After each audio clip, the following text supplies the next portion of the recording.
제목 한번 읽어보세요. 시작. 내게 주신 경륜을 따라. 자, 이 경륜 이런 말들은 잘 안 쓰잖아, 세상에서. 우리가 다시 이 기독교 안에서 쓰는 용어는 반드시 기억할 필요가 있습니다. 왜 그러냐면 은혜, 사랑 똑같은 단어를 써도 그 의미를 다르게 말하니까 이해가 서로 틀리고 대화하면 엇갈리는 겁니다. 자, 사람은 똑같은 일을 하면서도 즐거운 마음으로 하는가 하면 반대로 짜증내고 고달픈 마음으로 할 수도 있습니다. 내가 왜 이 일을 해야 되는지 그것도 제대로 알지도 못한 채 그저 주급받고 월급 받기 위해서 마지못해 일을 한다면 그건 많이 힘들고 피곤할 것입니다. 필요한 만큼 어떤 보수를 받지 못하고 있다는 그런 생각이 든다면 일을 하는 즐거움이 더욱 없을 것입니다. 자, 그러면 일을 하는 게 즐거울 때는 언제이겠습니까? 언제? 내가 하고 싶은 일을 할 때입니다. 내가 하고 싶은 일을 할 때 기쁩니다. 쓰레기를 치우는 것도 내가 하고 싶어 하면 기쁨으로 오는 거예요. 그게 이걸 치우니까 사람들이 기뻐하고 깨끗하니까 보기 좋고. 그런데 억지로 그거 해봐. 기쁠 리가 없지. 남이 기뻐하건 나 자신도 안 기뻐해. 나는 상관없어요. 보기 싫은 사람이 쳐요. 이런 거. 우리 둘이 그래 가끔씩 집에서. 내가 하고 싶은 일을 할 때 거기다가 일을 하는 만큼 돈도 버는 일이라면 그 즐거움은 더 클 것입니다. 이런 면에서 볼 때 자신이 하고 싶은 일을 하며 사는 사람은 행복한 사람입니다. 어떤 일을 하든 그 일이 좋아서 하는 사람, 그 사람은 자유인입니다.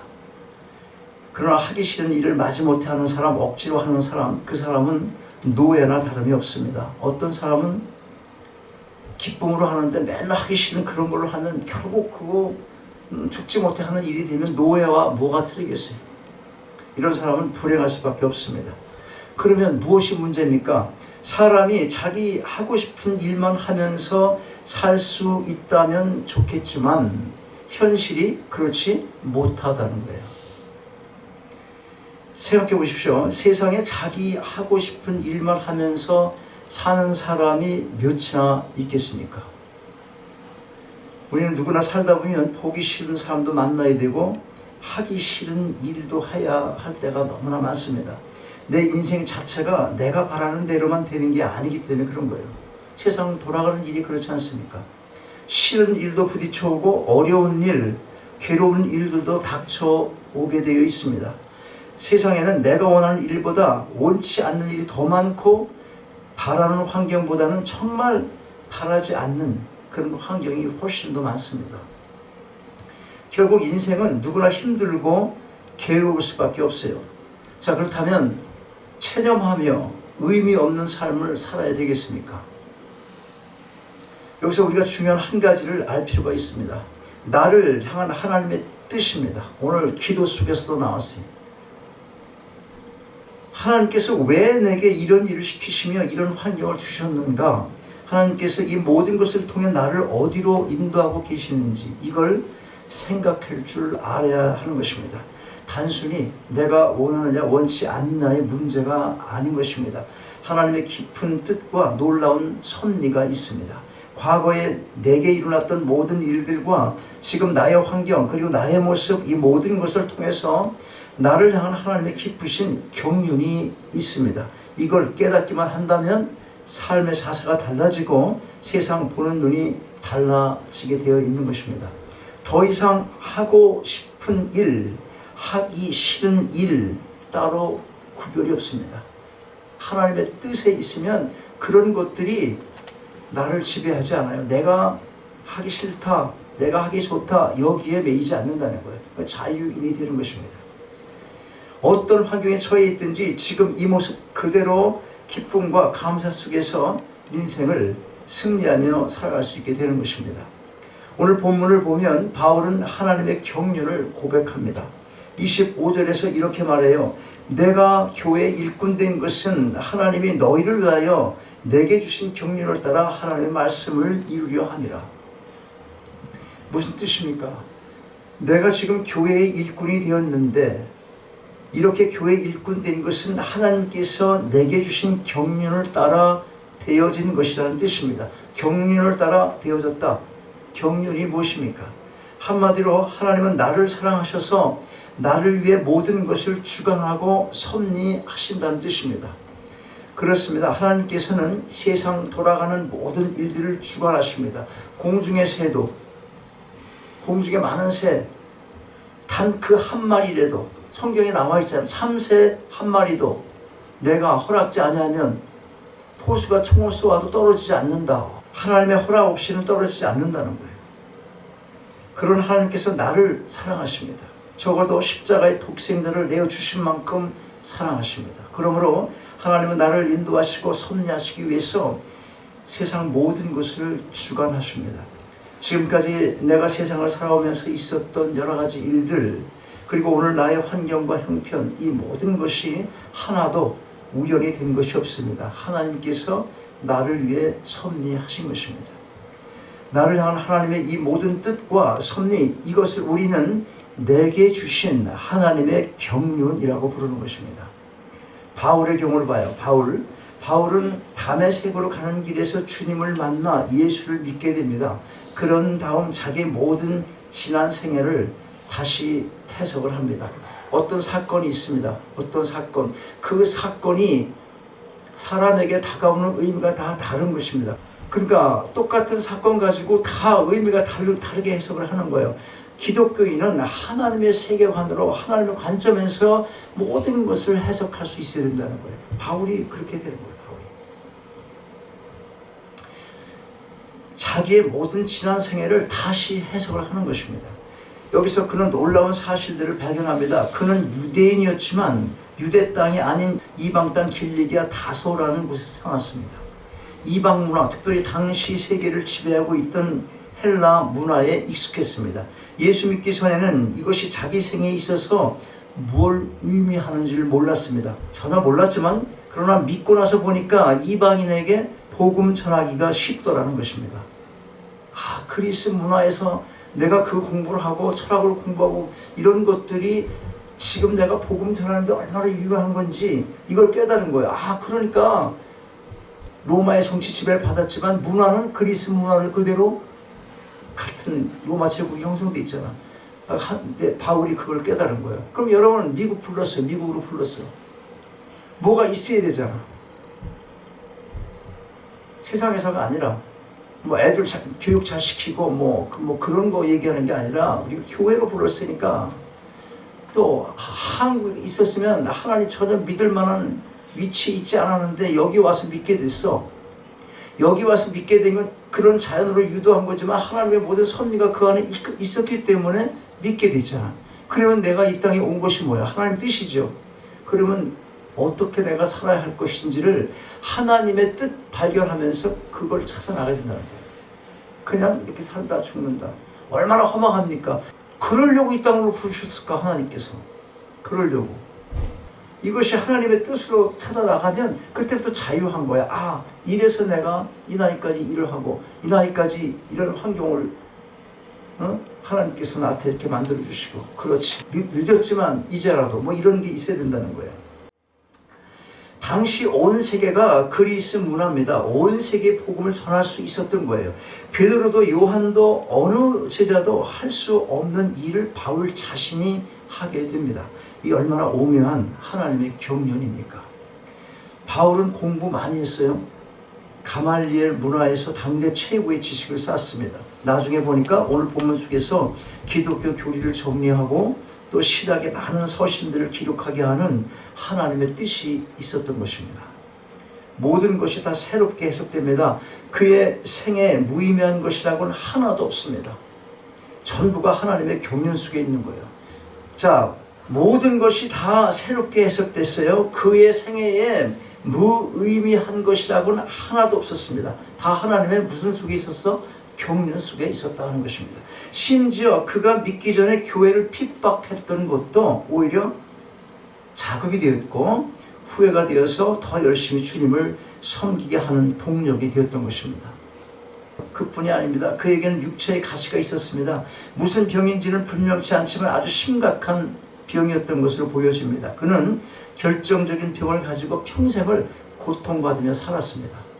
그러나 육체의 가시조차도 깨닫고 보니까 자기를 더 겸손케 하시고 그래서 더 큰 하나님의 능력을 체험케 하시는 하나님의 은혜의 손길이었던 것입니다. 과거, 현재, 미래의 모든 것이 하나도 예외 없이 하나님의 엄청난 경륜 속에 있었던 것입니다. 여러분, 우리의 생애도 이와 같습니다. 올 한 해를 돌아보면, 아니 살아온 삶 전체를 돌아보면 옳은 일도 있었고 옳지 못한 일도 있었습니다. 성공도 있었고 실패도 있었고 건강도 질병도 선도 악도 있습니다. 인생사에 있을 만한 일은 무엇이든지 다 있습니다. 그러나 분명한 것은 하나님께서 이 모든 일을 통해 하나님의 뜻을 이루어 가신다는 것입니다. 모든 일의 배후에 그 깊은 곳에 하나님의 선하신 뜻 가운데 우리를 섭리하시는 그 경륜이 있는 것입니다. 여러분, 물은 다 흘러갑니다. 세상의 물, 흐르는 물은 다 흘러가요. 폭포가 되기도 하고 굽이치기도 하고 유유히 흐르기도 합니다. 그 물이 흐를 때 모습은 여러 가지 모양으로 흘러갑니다. 제각기 마음대로 흐르는 것 같아요. 그러나 한결같이 가는 곳이 있어요. 어디로 갑니까? 바다로 갑니다.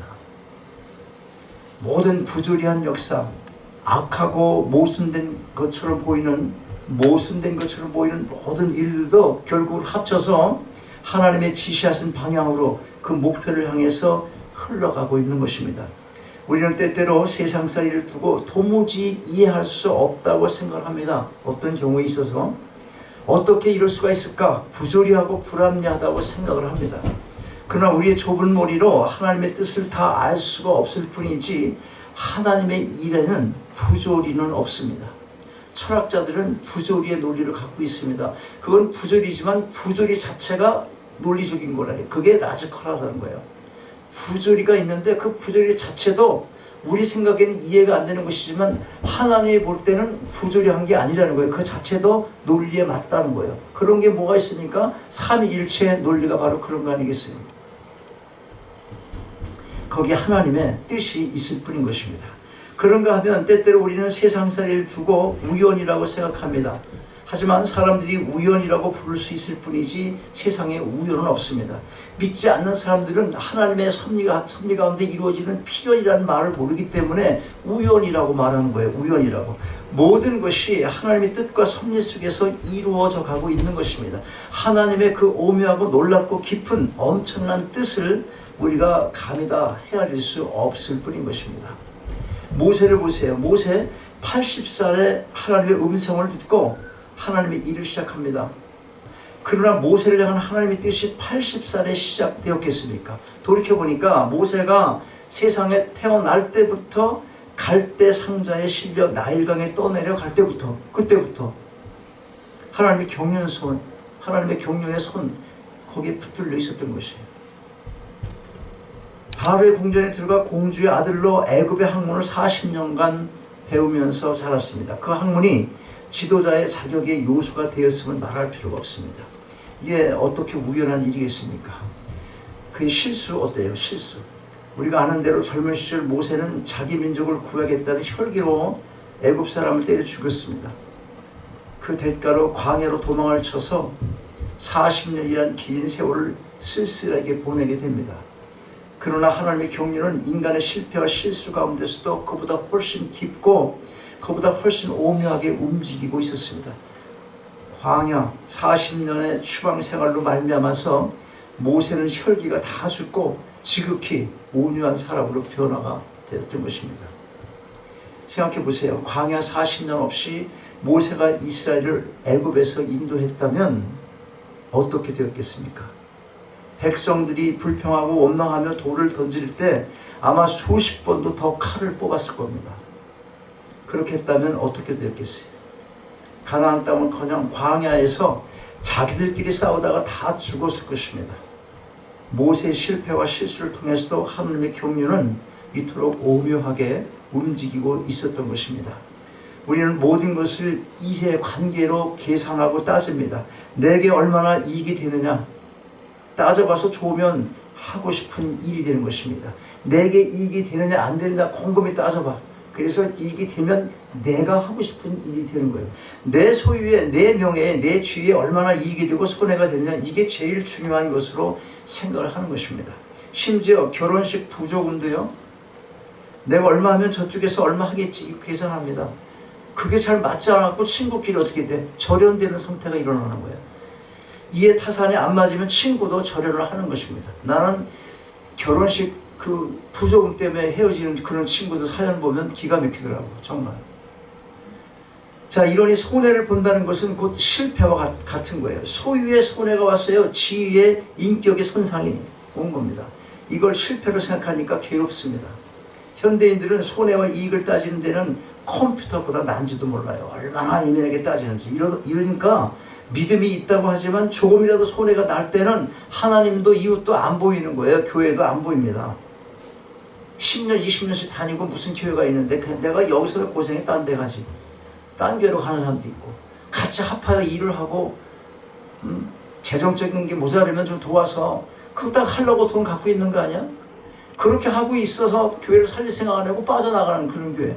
지금 교회 조그만 교회들이 합치는 이유가 다 경제적인 것 때문에 그래. 누가 하나 돈 갖다 넣으면서 교회 살려야죠 하고 그런 거 하지 않아. 달라져야 됩니다. 지금까지는 몰랐어도 이제부터는 알아야 하는 거예요. 하나님 뜻이 내게 있어. 나를 향한 하나님의 경륜이 있어요. 하나님은 왜 내가 이런 일을 당하게 하셨으며 왜 이런 길로 인도하셨는지, 왜 내게 이것을 주셨으며 또 주시려 하는지, 하나님께서 지금 나를 인도하시는 방향이 어디인지 이걸 깨달아야 하는 것입니다. 얼마나 벌었느냐가 문제가 아니에요. 얼마나 업적을 세웠느냐도 문제가 아니고, 누가 나를 얼마나 칭찬해 주었냐도 그것도 아니에요. 내 스스로가 얼마나 만족하는가, 그것도 문제가 아닙니다. 하나님께서 무엇을 이루어가고 계시느냐 하는 것, 이게 중요한 것입니다. 여러분, 재미있는 얘기 하나 있어요.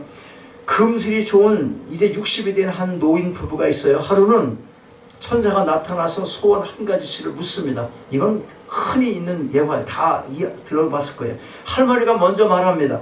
우리는 그동안 워낙 가난하다 보니까 세상 구경 한번 못했습니다. 세계 일주 여행 한번 했으면 정말 좋겠습니다. 그랬어요. 그 천사가 지팡이를 흔들자 세계 일주를 할 수 있는 항공권이 딱 나왔어요. 대단하지.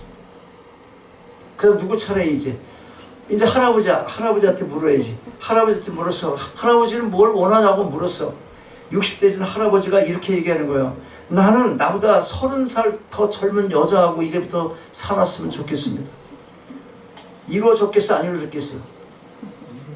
이루어졌지. 이루어졌어. 할아버지를 90살로 만들어줬어. 자신의 소원대로 이루어졌으면 아마 우리 모두도 이 이야기처럼 되었을지 모른다 하는 걸 얘기하는 거예요. 하나님 떠난 여러분의 소원이 무엇이냐 하는 겁니다. 그 소원 이루어졌으면 여러분 여기 절대로 안 있다니까. 안 왔어. 여기 안 있어. 수진아, 네가 생각하는 대로 네 소원이 이루어졌으면 너 여기 있을 것 같아 지금? 절대로 아니야. 그래서 지금에 있는 환경을 여러분에게 허락을 한 거예요. 자, 그런데 하나님께서는 내 소원 그대로 이루어 주지 않았어요. 실패도 있었습니다. 우리 돌아보니까 인격도 자존심도 만신창이가 됐어요. 손해도 보았고 뼈 아픈 고통도 맛보았습니다. 그러나 그것 때문에 지금 이 시간에 여기 있는 겁니다. 내 뜻은 끝났어요. 하나님은 그 실패를 통해서 하나님의 뜻을 이루셨습니다. 나를 겸손하게 하시고 진실하게 하셨습니다. 주님 앞에 나아오게 하시고 주님 앞에서 기도하게 하셔요. 이것이 나를 향한 하나님의 뜻이었던 것입니다. 여러분, 혹시라도 운명이니 숙명이니 하면서 2023년 이제 2달밖에 안 남았네. 1달 반밖에 안 남았어요. 이 한 해를 보내고 계십니까? 생각을 바꾸시기 바랍니다. 지금까지는 몰랐어도 그것이 무엇을 의미하는지도 모르고 여기까지 왔습니다. 그래서 불평도 때로는 원망도 했습니다. 그러나 이제는 내 욕망, 내 중심적인 생각이 아니라 나를 향한 하나님의 뜻이 무엇인지를 깨달아서 오늘에만 머물지 않고 하나님의 손안에 있는 저 소망의 미래를 바라보시고 하나님의 경륜 가운데 각자에게 주어진 삶의 길을 굳은 믿음으로 걸어가게 되시기를 주님의 이름으로 축원합니다. 아버지 하나님, 하나님의 크신 경륜 가운데 살아왔음에도 많은 세월 불평했고 고달파했던 저희들의 삶이었음을 고백합니다. 이 시간 말씀을 통해 다시 한번 아버지의 뜻을 깨닫게 하시니 감사드립니다.